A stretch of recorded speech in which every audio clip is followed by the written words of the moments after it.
Alright guys, welcome. So we are going to react to 2001 Invasion of Afghanistan. It's from Animated History on their YouTube channel, which is going to be down in the bottom as always.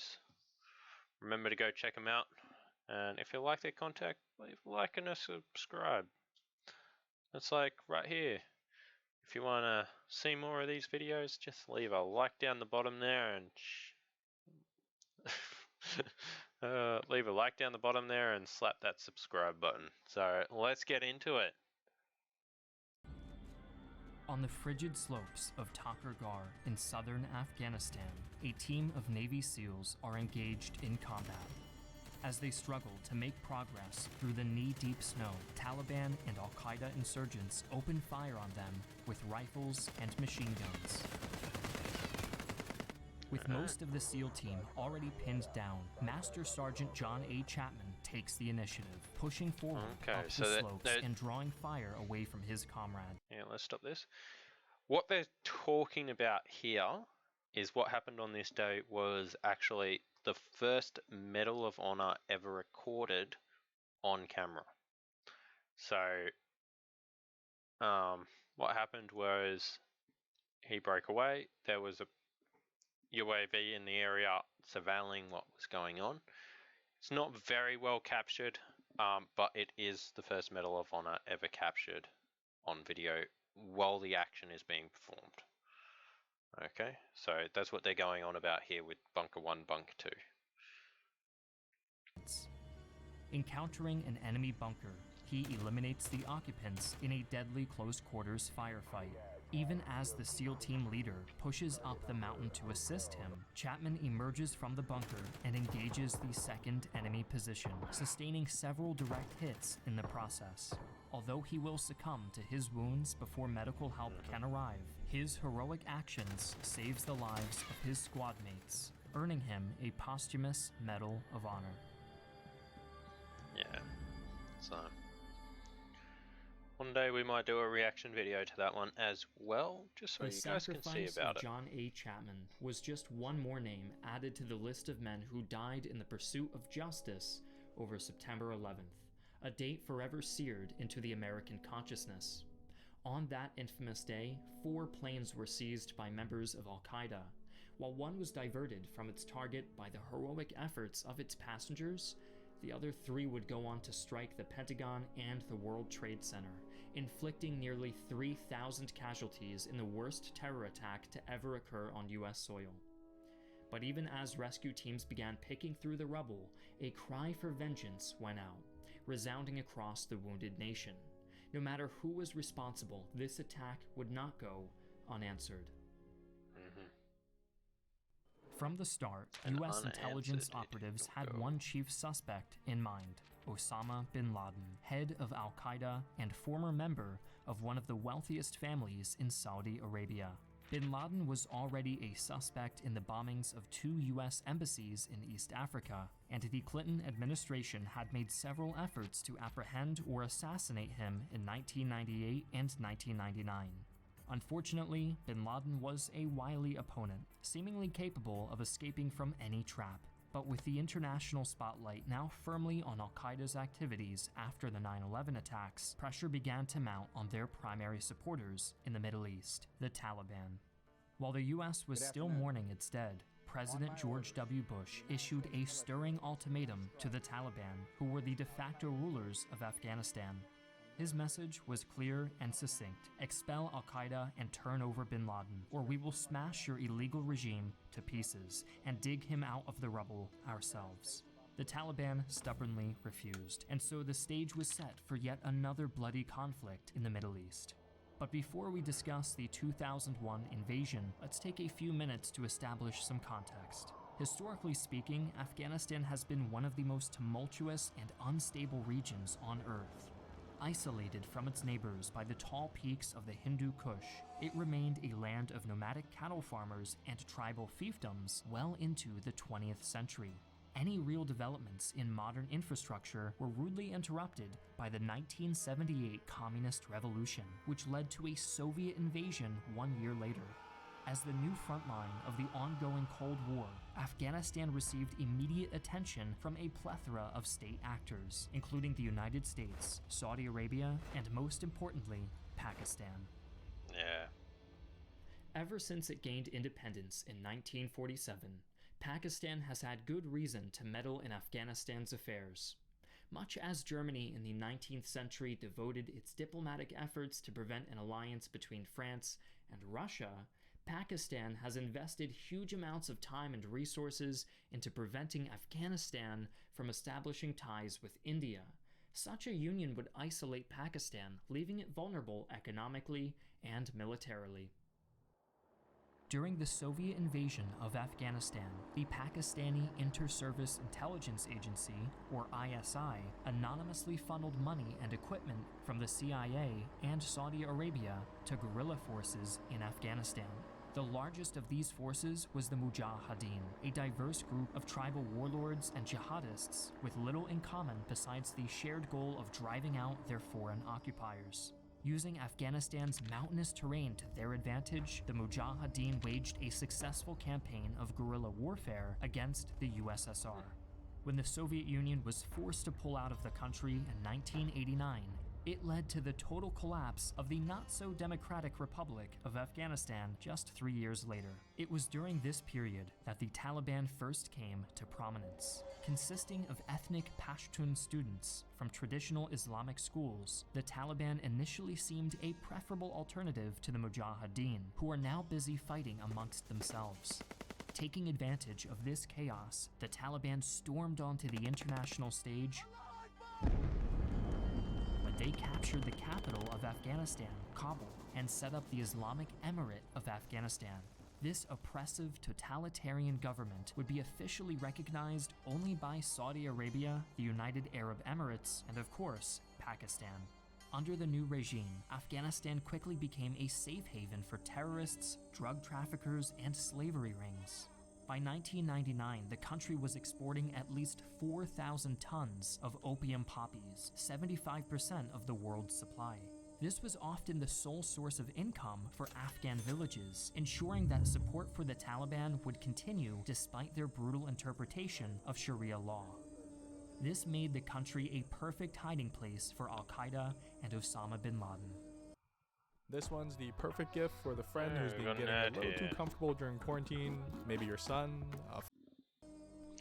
So it's been going pretty good. Yeah, so it made it very profitable because a lot of the time the warlords that controlled the small villages would get most of the money. They would give a little bit to the villagers, of course, but then ship the rest off to these terroristic groups. Now, a lot of the groups, I know people say they're not terroristic, but they were. Now, not going on race here, but they interpreted the Quran in their own way, which was a more violent version of what most, and I do say this, most Muslims interpret the Quran. You go up to 90% of Muslims and ask them how they interpret the Quran, and they will say by peace and love, which is what it is. It is that way. But then you get this small percentage of Muslims who interpret it in a way that it is not meant to be, and they cause fear. So they are a terroristic group because of the way that they interpret stuff and the fear that they try and use to power themselves over others. So let's go. Of course, by 2001, the United States was no stranger to combat operations in the Middle East. During the Gulf War, US forces had smashed Saddam Hussein's forces, despite the dictator possessing the fourth largest standing army in the world. Invading Afghanistan, however, presented challenges not seen since Vietnam. The US would face a decentralized guerrilla force, many of whom were veterans of the Soviet-Afghan War. While Saddam had arrogantly attempted to match the US gun for gun, the Taliban could simply retreat into their mountain strongholds and wait for the storm to pass. and which the they key did. to a successful invasion was to cut off the Taliban from support in the Middle East. That meant dealing with Pakistan, whose inter-service intelligence agency had been a staunch ally of the Taliban since their inception. The US laid down a simple ultimatum. Pakistan was either against the Taliban or against America.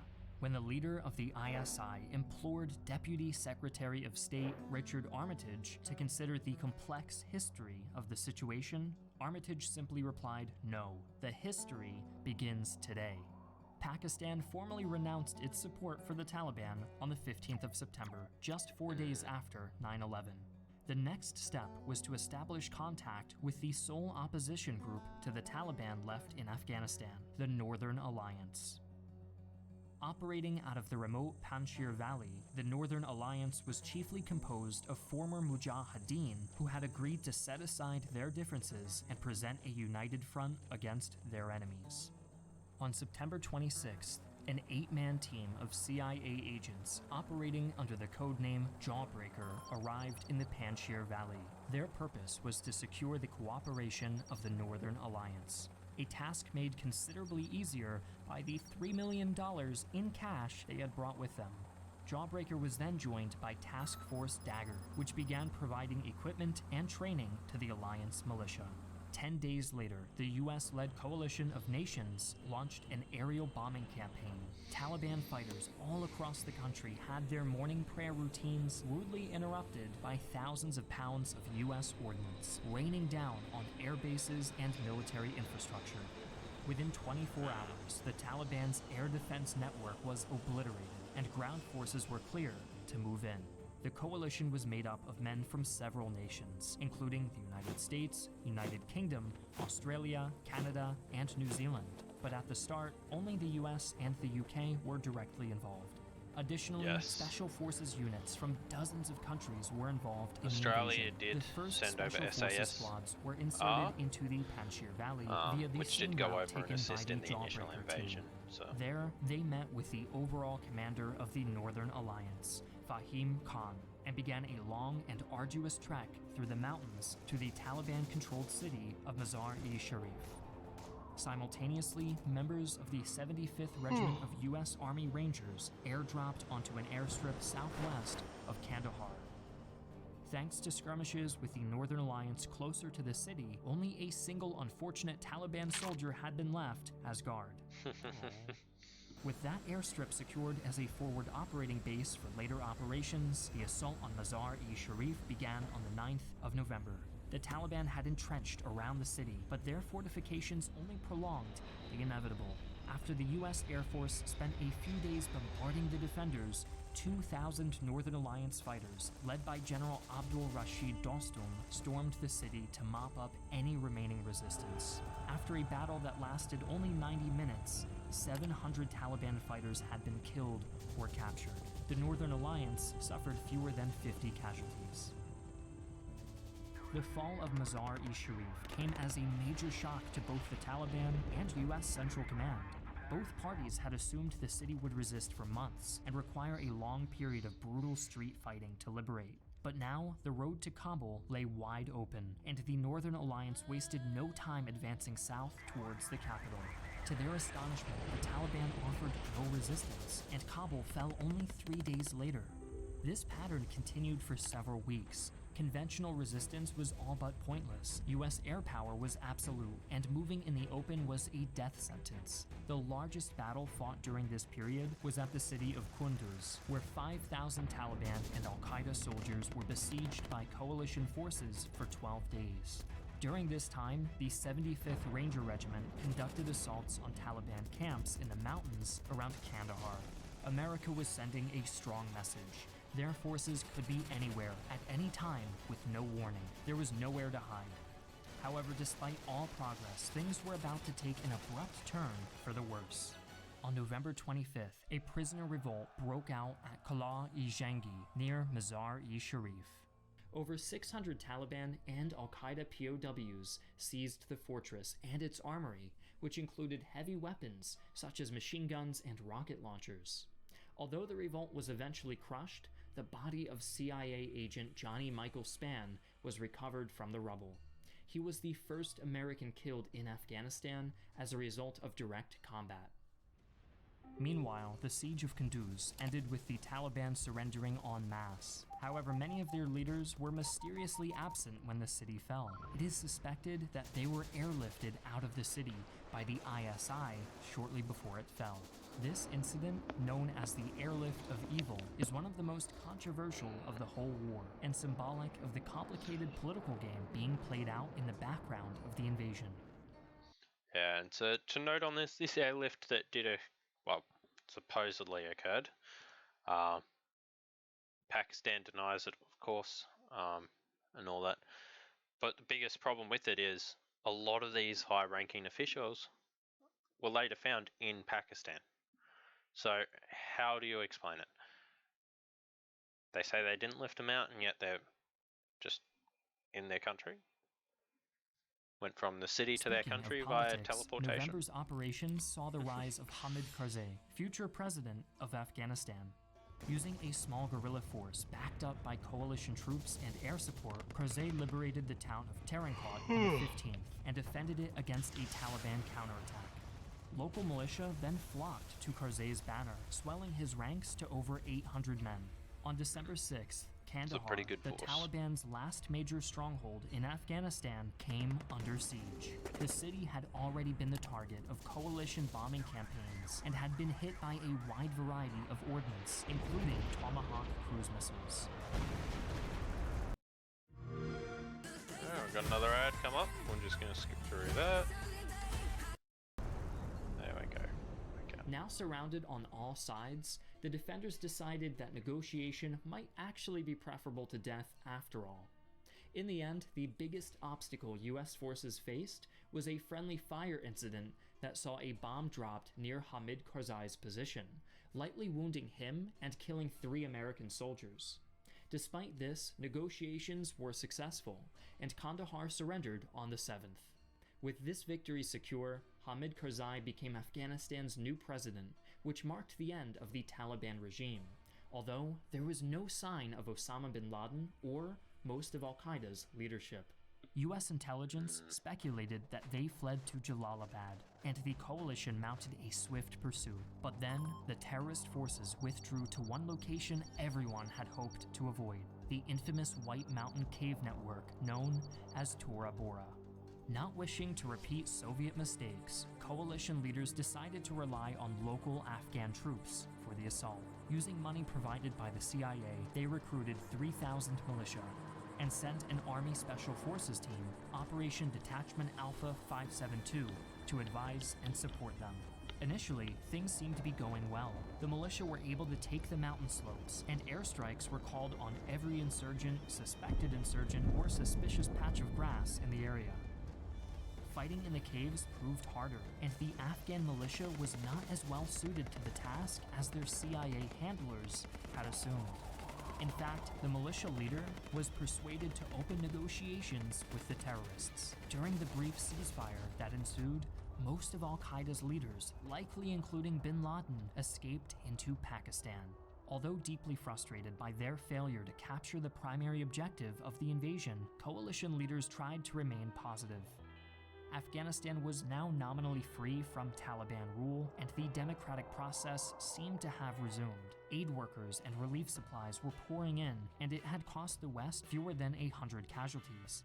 Unfortunately for America, the highly controversial occupation had just begun. In February of 2002, a US intelligence analyst identified what was presumed to be a force of around 300 Taliban and al-Qaeda fighters moving into the Shah-e-Kot Valley. In response, the US airlifted 2,000 Special Forces soldiers into the area, where they were joined by 1,000 Afghan militia. Operation Anaconda began on March 2nd and would quickly become known as an unmitigated disaster. From the moment they touched down, the American forces found themselves... So, on this Operation Anaconda, okay, it wasn't just Americans, there was Afghanis there as well. There was also some British SAS and also some Australian SASR, because what was going on was it was a combined arms effort. So it couldn't be just Americans on the ground relaying information back to home plate. and then they would have to relay it up to the aircraft, which would be different countries. So they had radio operators and special force guys in the aircraft from the other countries to assist. So yeah, it wasn't just the Americans, there were also Australians there and British. Themselves in a Taliban kill zone. The insurgents were heavily armed, and the Apache gunships that were supposed to provide air support found themselves under concentrated fire from rocket launchers and anti-materiel rifles. 2 Chinook helicopters were shot down, and mortars bombarded U.S. positions. The Afghan militia, meanwhile, blundered around the valley in brightly colored trucks with headlights blazing, making perfect targets for Taliban mortars. It was a complete disaster. Although numerical superiority, training, and air support eventually turned the tide in America's favor, Operation Anaconda demonstrated key weaknesses in both their tactics and coordination with local forces. Even after the valley was cleared, a mere 23 Taliban bodies were found. The exact number present in the valley has never been verified, but it is thought that there were at least 600 or more initially suspected and most likely escaped over the border when the tide of battle turned. 8 US soldiers were killed and dozens more wounded. Yep. And I'm wondering if I have my book here. I will be right back.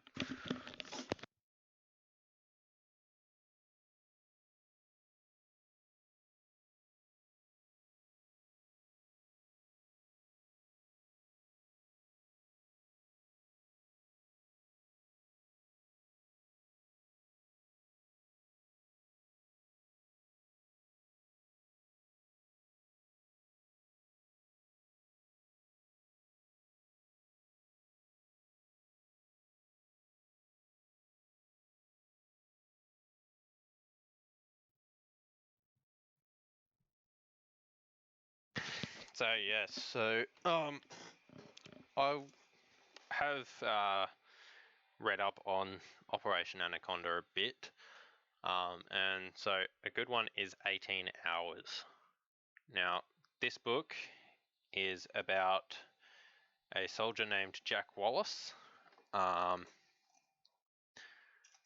so yeah, he went into there with the Americans, and it's a really good book. It really brings into light on what happened, the true 18 hours that did occur. So now Jack Wallace, he was part of the Royal, let's see what they call it. Yeah, the Royal Australian Corps of Signals. So he was a part of that, and he was also a part of the Australian Special Air Service Regiment, so the SASR. Now, let's see. What rank was he? It's turned into a little bit of a search on him, because he did end up receiving the Victoria Cross, I believe. Or was it?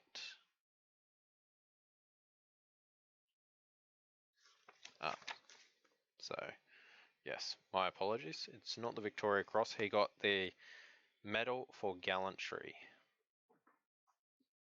So he did receive that.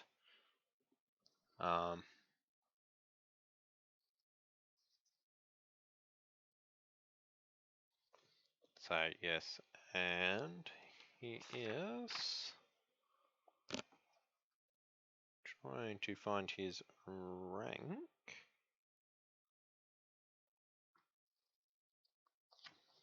So I believe he was a corporal.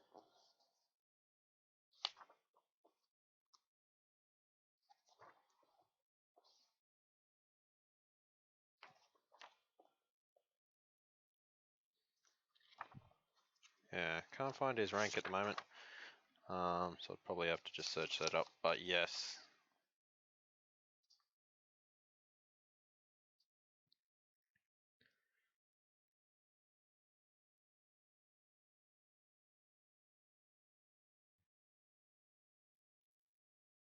Yeah, so it is a really good book. So again, it is 18 hours, so that's it there. It is actually a really good book by Sandra Lee. So she wrote it, and it's about Jack Wallace's fight to survive in Operation Anaconda in the Charcot Valley. So there we go. Alright, and see what's going on with the rest of this before we end up here. The victory of Operation Anaconda set the tone for U.S. operations in Afghanistan for the next decade. The start of the Iraq War in 2003 also diverted resources from the region, leaving the new UN-sanctioned government all but powerless beyond the capital city of Kabul.